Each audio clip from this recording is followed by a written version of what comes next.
You're gonna need a bigger boat.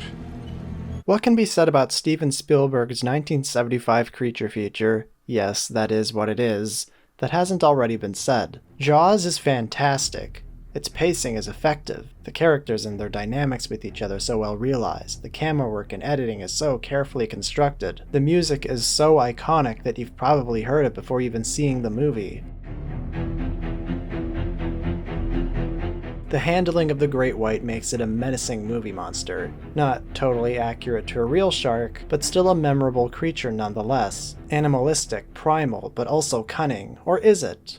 It could just be a dumb animal, but you don't know. And that gray area, that gap where you don't know, makes it more intimidating. The creative decision to not show the creature until the final act does wonders for that fear of the unknown concept. Our minds fill the spaces where the shark could be. The use of close-up reactions and POVs of the shark are expertly timed to fill that void. But you're not here for yet another praising of the original movie, are you? No.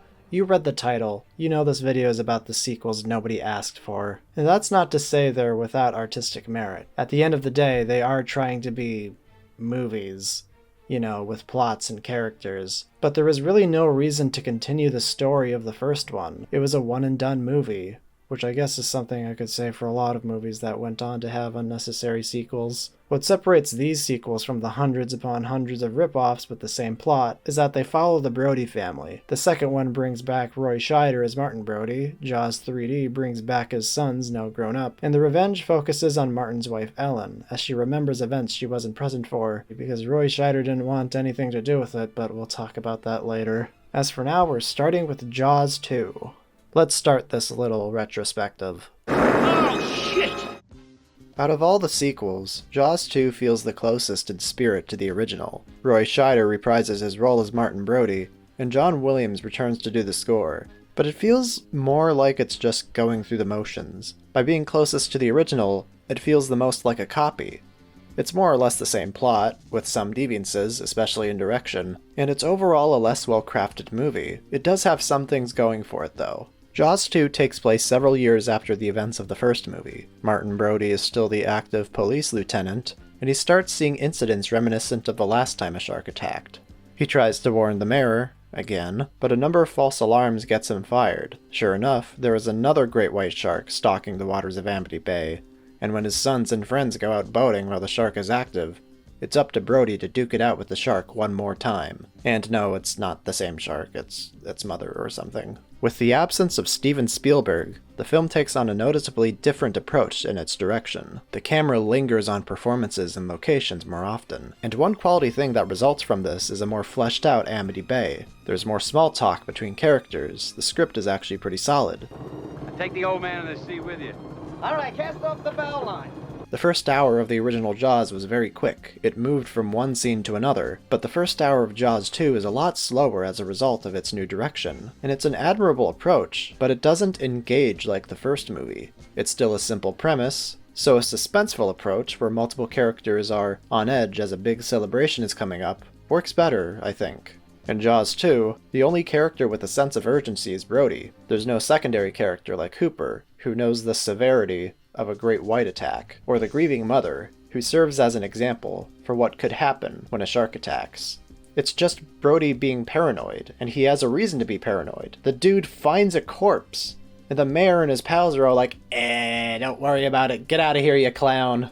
Whenever the shark does attack, it feels lamer too. The film doesn't slowly lean into its appearance like the first. It shows the shark in full form from the first big attack scene onwards, leaving very little to the imagination. In some instances, it pops up out of nowhere, and not quite in the same clever way that iconic bit from the first movie did it.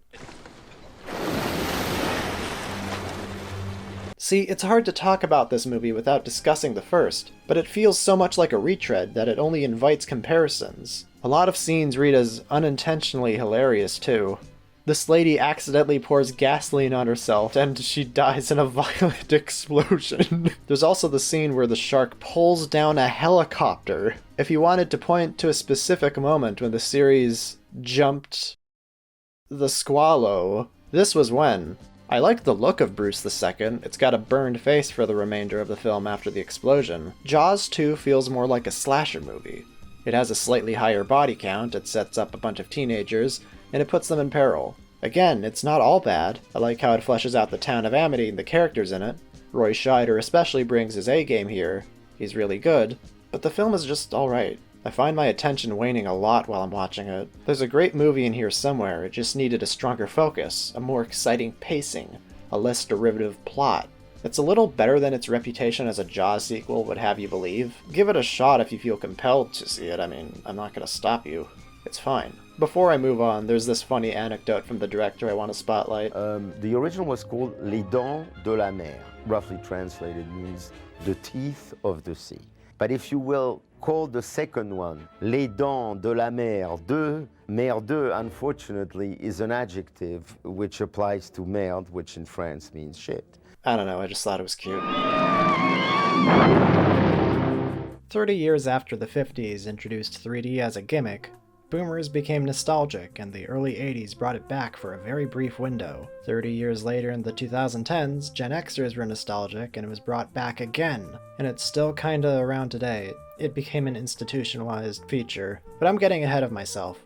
Jaws 3D is a gimmicky sequel that's the most disconnected entry in the series. The two Brody kids, Michael and Sean, are all grown up, but there's really very little to indicate who they are outside of some fleeting references to the events of the first movie. So the movie follows Michael Brody, now grown up and working at SeaWorld. He has a girlfriend named Kay. One day, a giant shark manages to make it into the park, and Kay suggests putting it into captivity, even though it just murdered a few people. The head of SeaWorld orders to have the shark moved front and center. Bad idea, and it's put in unlivable conditions that result in its death. Great marketing for SeaWorld. It's revealed that this shark was just a juvenile.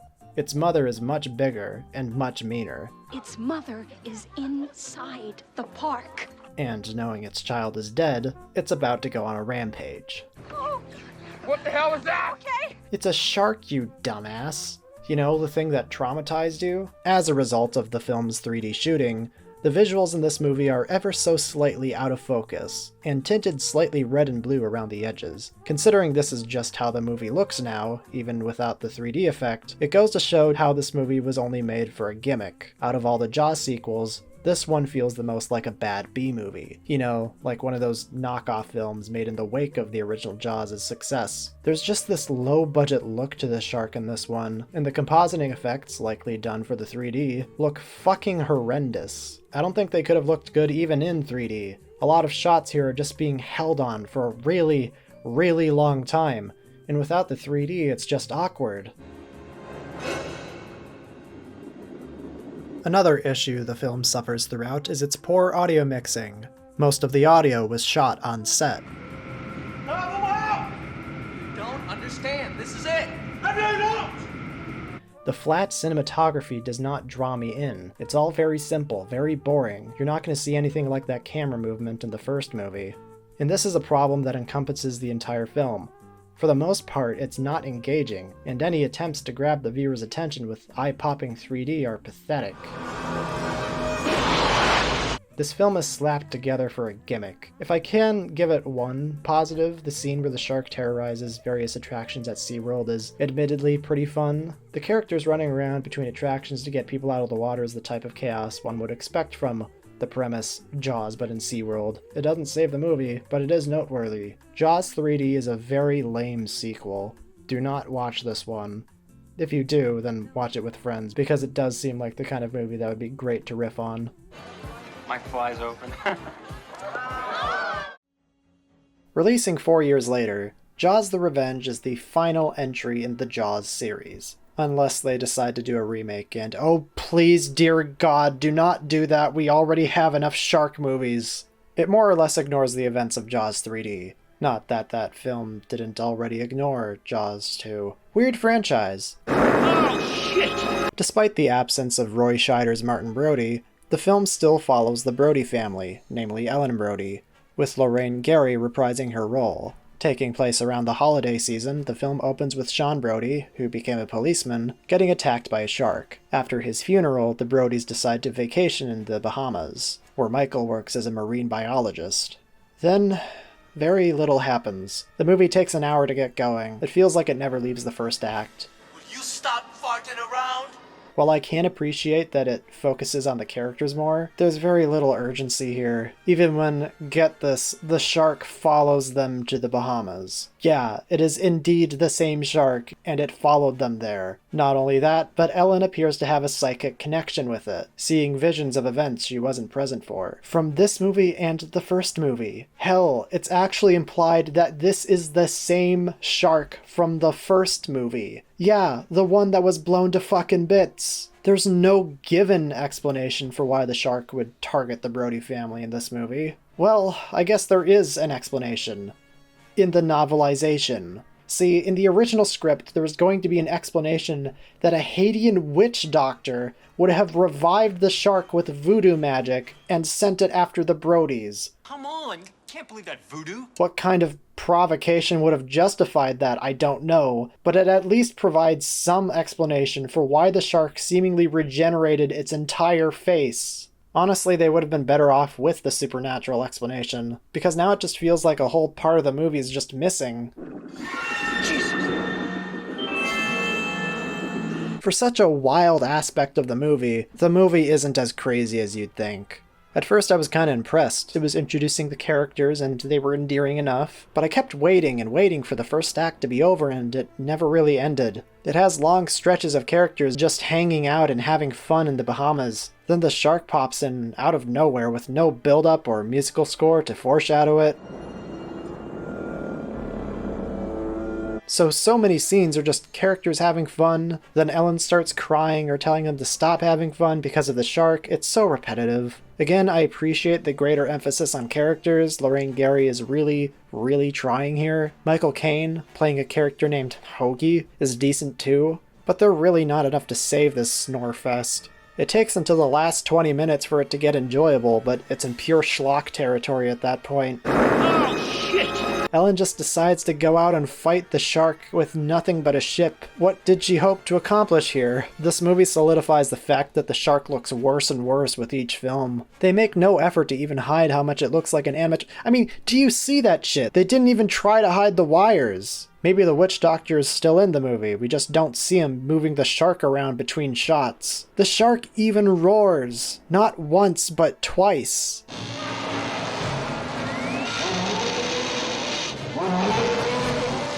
Now, this isn't the first instance of the shark making noise in the series. In the original movie, it makes this sort of grunting noise as it attacks Brody. It's a little silly, yeah, but it happens in the heat of the action. You, as an audience member, are likely wired in at this point. And, most importantly, it sounds like a sound design element they made for the movie. It's more subtle. In Jaws the Revenge, it's so obviously just some stock sound effect they plugged in. It's so cheesy and terrible. As many have pointed out, it's the same roar used in a Tom and Jerry cartoon.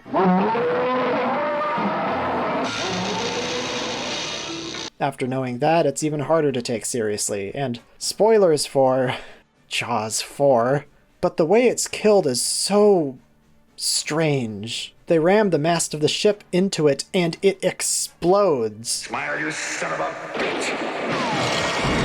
You know, like it did in the first movie. Smile, you son of a... It's supposedly a remnant of the original version of the movie where the psychic connection between Ellen and the shark results in it blowing up, like the first movie. But that's not a present element in this draft, so it just comes out of nowhere. Smile, you son of a bitch! The ending in the TV version is much more reasonable, at least, with the shark sinking with the ship. You know, Jaws the Revenge, it had promise, but it couldn't escape the trappings of being a Jaws sequel. The pacing is horrendous, the structure is overly repetitive. I don't like it, it's dull. Not even a good riffing movie. Don't even bother with this one.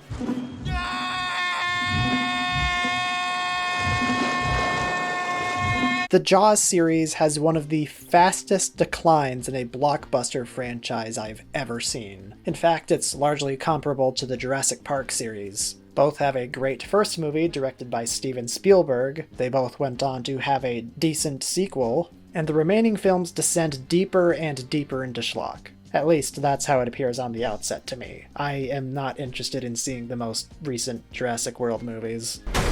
I don't know. I might make that another video. I'm willing to bet they don't reach the same depths as the last 2 Jaws movies though, because geez Louise do those movies bite.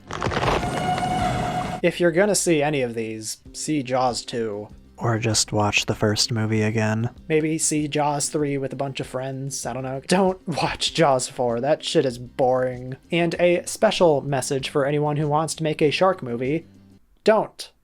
Please. Make a movie about a giant monster instead. It'll be 10 times more endearing if it's a guy in a suit. I am tired of shark movies, please just fucking stop. And with that, an actually special message to my Patreon supporters. CMG, Red Comet Harry, An Actual Dimetrodon, Marpzilla, and Space Hunter M. Thank you very much.